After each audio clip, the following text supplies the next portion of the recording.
Hello good morning students.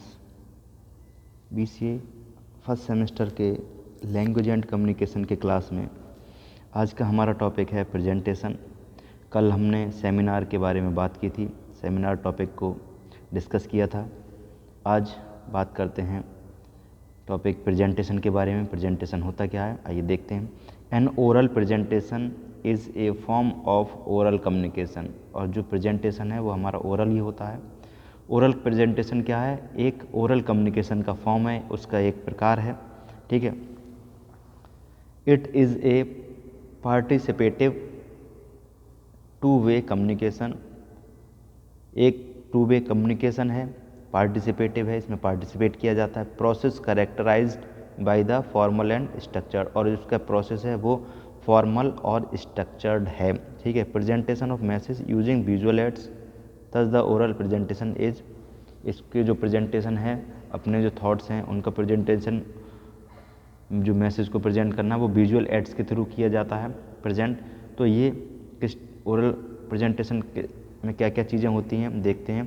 Purposeful, the presentation will be made with a definite purpose. जो हमारा presentation है वो एक पर्पज के यानी उद्देश्य को पूरा करने के लिए बनाना चाहिए, होना चाहिए, होता है या होगा। इंटरेक्टिव यानी it involves both the speaker as well as the listener. Interactive में क्या, स्पीकर और लिसनर दोनों से इंटरेक्शन होना है, होता है इसमें। Formal, it is formal situations, और ये एक फॉर्मल सिचुएशन पर बेस्ड होता है या फॉर्मल स्ट्रक्चर पर बेस्ड होता है। ऑडियंस ओरिएंटेड, और जिस टाइप की हमारी ऑडियंस है उसके ध्यान में रखते हुए हम इस प्रेजेंटेशन को तैयार करते हैं, टॉपिक को तैयार करते हैं। There are several form of presentations. Presentation के कई फॉर्म्स हैं, that is such as seminars, workshops, symposia, student presentations, industry conferencing, product launches, press conferences, team presentation, annual journal meetings etcetera. ये प्रेजेंटेशन के कई फॉर्म है, कई type कह सकते हैं। Whatever may be the form of presentation, presentation का form कोई भी हो, they all seek to achieve certain objective. लेकिन सबका एक सर्टेन ऑब्जेक्टिव होता है जिसके लिए ये प्रेजेंटेशन कंडक्ट किया जाता है, okay. Oral presentation differ from other form of the oral communication. जो ओरल प्रेजेंटेशन है वो ओरल कम्युनिकेशन की और जो फॉर्म्स हैं उनसे थोड़ा अलग है, such as speeches and debates. Speech और डिबेट से ये अलग है। Although speeches and presentation share common feature, जबकि स्पीच और प्रेजेंटेशन में कुछ कॉमन फीचर्स होते हैं, फिर भी ये डिफरेंट है, ओके। अब बात करते हैं इम्पोर्टेंस ऑफ प्रेजेंटेशन स्किल्स की। इसकी क्या इंपॉर्टेंस है ये देखते हैं। The ability to deliver an effective presentation, effective presentation deliver करने की जो योग्यता है, is essential to for all of us, हमारे लिए बहुत ही ज़रूरी है। We should know how to present our ideas in a persuasive way.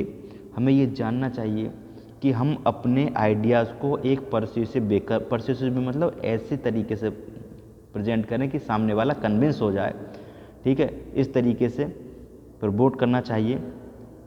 How to make our audience interested in our presentation, और हम अपने ऑडियंस को अपने प्रेजेंटेशन में कैसे इंटरेस्टेड बनाएं कि हमारी ऑडियंस हमें हमारे प्रेजेंटेशन को सुनने के लिए इंटरेस्टेड हो। How to use appropriate visuals during our presentation, अपने प्रेजेंटेशन के दौरान अपने विजुअल्स को कैसे यूज़ करें, एप्रोप्रिएट विजुअल्स को, ये इम्पोर्टेंट होता है इसमें प्रेजेंटेशन में। And how to reflect confidence while speaking, और बोलते समय कॉन्फिडेंस को कैसे रिफ्लेक्ट करें, कॉन्फिडेंस को कैसे जाहिर करें, ये भी प्रेजेंटेशन के माध्यम से ही होता है।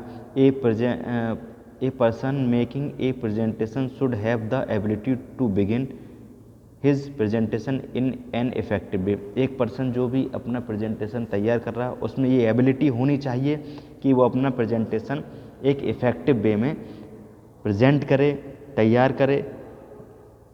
Develop his her idea logically, अपने जो आइडियाज़ हैं, ठीक है, जो प्रेजेंटेशन वो देना चाह रहा है उसे लॉजिकली डेवलप करे।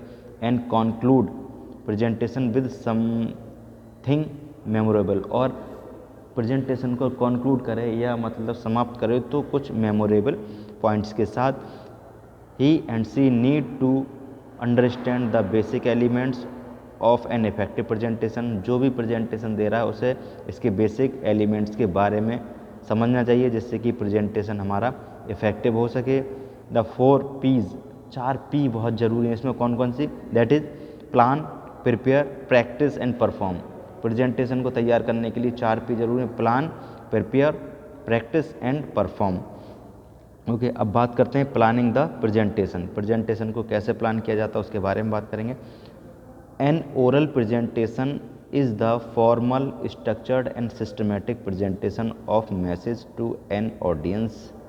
ठीक है, जो ओरल प्रेजेंटेशन है एक फॉर्मल, स्ट्रक्चर और सिस्टमेटिक प्रेजेंटेशन है जिसमें मैसेज किसके लिए?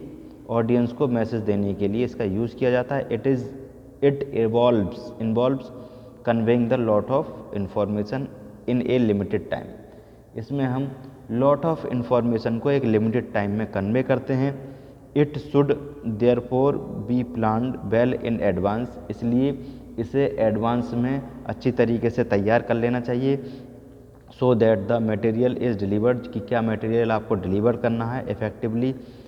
प्लानिंग बहुत ज़रूरी है। The presentation is the most important element. ठीक है, इफेक्टिवली प्लान करना बहुत ज़्यादा इम्पोर्टेंट एलिमेंट है प्रेजेंटेशन का।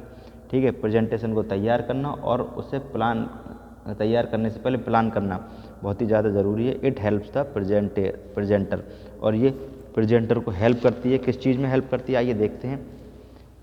नो द ऑडियंस, यानी कि प्लानिंग करने से पहले प्लानिंग करने से जाने ऑडियंस कैसी है, कौन है ऑडियंस, किस तरह के लोग हमें सुनेंगे, हमारे प्रेजेंटेशन को देखेंगे उसके अकॉर्डिंग।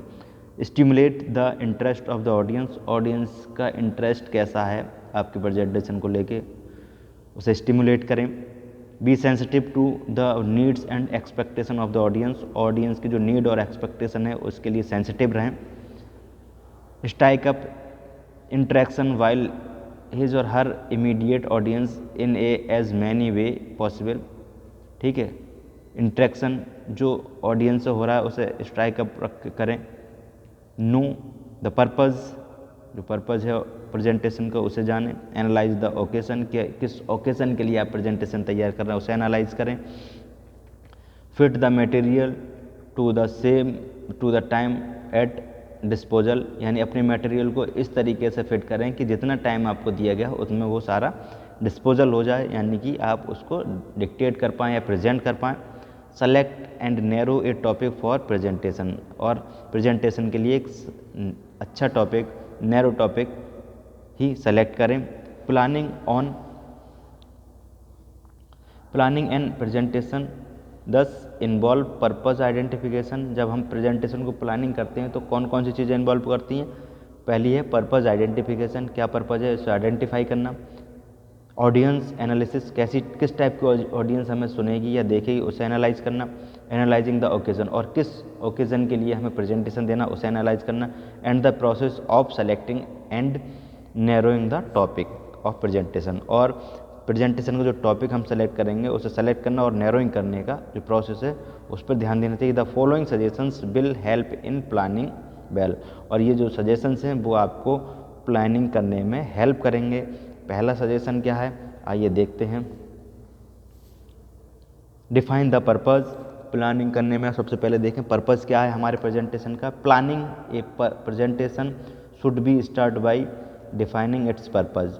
ठीक है, जब भी हम प्रेजेंटेशन को प्लान करें तो सबसे पहले उसका पर्पज़ डिफाइन करें कि क्या पर्पज़ है इसका और क्यों हम प्रेजेंटेशन दे रहे हैं या प्रेजेंटेशन तैयार कर रहे हैं। What is the purpose of this presentation, यानी कि इस प्रेजेंटेशन का क्या पर्पज़ है। This is the most important question, और ये सबसे इम्पोर्टेंट क्वेश्चन है कि हम जो प्रेजेंटेशन प्रिपेयर कर रहे हैं उसका पर्पज़ क्या है। That need to be answer, और ये आपको आंसर करना ही होगा, करना ज़रूरी होता है। In order to make a presentation focused, और अपने प्रेजेंटेशन को फोकस्ड बनाने के लिए with clear objective, clear object के साथ a general purpose as well as specific purpose should be identified. तो आपको एक जनरल पर्पस और स्पेसिफिक पर्पस या फिर कोई स्पेसिफिक पर्पस आपको आइडेंटिफाई करना होगा। General purpose include, general purpose में क्या आ जाते हैं कि आप इन्फॉर्म करने के लिए किसी को बना रहे हैं presentation, to inform, to persuade, किसी को कन्विंस करने के लिए बना, जिसमें आप चेंज किसी का बिहेवियर, एटीट्यूड, बिलीफ, वैल्यूज़, इस चीज़ों को चेंज करना चाह रहे हैं, कुछ शेयर करना चाह रहे हैं तो इन्फॉर्म करने के लिए। टू डेमोस्ट्रेट, और किसी को कुछ सुनाने के लिए, किसी टॉपिक के बारे में समझाने के लिए आप प्रेजेंटेशन बनाना है तो वो डेमोस्ट्रेशन कहलाता है। Identifying the specific purpose of A presentation involves identifying N observable measurable action. ठीक है, अगर हम पर्पज़ को आइडेंटिफाई करते हैं तो ये क्या है, एक मेजरेबल और ऑब्जर्वेबल एक्शन है that the audience should be able to take, जिससे कि ऑडियंस आपके प्रेजेंटेशन को अच्छे से ले सके, समझ सके, and using one idea that match audience need, knowledge, expectation and interest. जिससे क्या होगा, हमारे ऑडियंस की जो नीड है, जो एक्सपेक्टेशन है, जो इंटरेस्ट है, वो आपसे मैच हो जाएंगे आपके टॉपिक से और आपका प्रेजेंटेशन इफेक्टिव हो जाएगा। It should focused on audience behaviour and restate the speech topic. Audience के बिहेवियर पर और अपने टॉपिक को मैच कराना ही प्रेजेंटेशन का पर्पस होना चाहिए। ओके, तो ये हम देख रहे थे प्रेजेंटेशन के स्किल्स। ठीक है, प्लानिंग कैसे करते हैं, डिफाइनिंग द पर्पस हो गया था। अब इसमें मेन हमने बात की थी ऑडियंस के बारे में।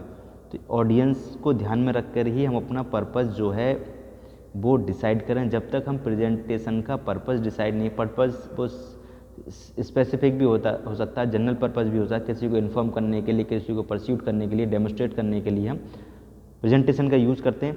आगे कल हम देखेंगे इसके बारे में कि ऑडियंस के बारे में जो आगे प्लानिंग क्या क्या करनी चाहिए। पहली प्लानिंग तो थी पर्पस के बारे में और दूसरी नेक्स्ट प्लानिंग के बारे में कल देखेंगे। आज के वीडियो लेक्चर में इतना ही। Okay, thank you students.